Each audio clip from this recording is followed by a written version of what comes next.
Hi, Beth. Hi, Mayor. Hi. Ikaw na sana muna ang bahala dito sa kaibigan nating NBI, Director Velasco. Ito yung bagong regional director dito sa atin, si Miss Rivera ng Social Welfare Department. Pleased to meet you, sir. Tawagan mo nila akong Epi. Napaka-formal naman natin para magtawagan ng Sir at Miss Rivera. Sure. Bueno, mauna na ako sa inyo, ha? Ikaw na ang bahala dyan, Beth.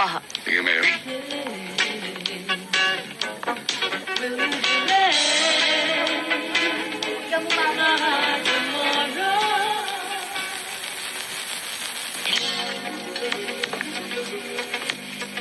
Alam mo, Epi, maganda dito sa lugar namin.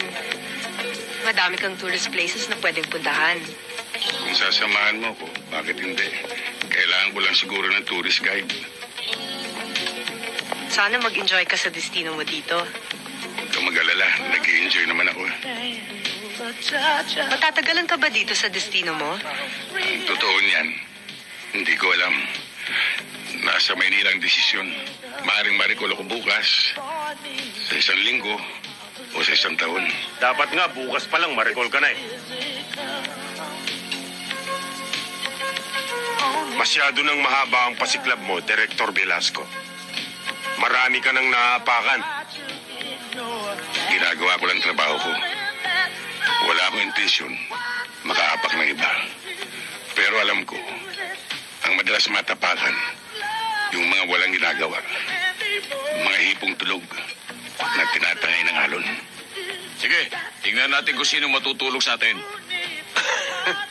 Kung sa bagay, balita raw na asintado ang mga NBI. E di, subukan natin. Sarge, ikaw din. Baka mapahiya tayo. Anong mapahiya? Baka hindi niya kilala kung sinong kausap niya. Epi, mas mabuti siguro kung sa loob na lang tayo. Hoy! Huwag kang bastos, ha?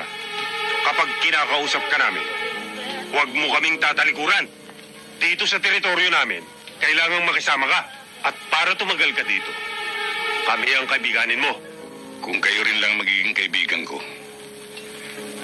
bibili nilang ako ng aso.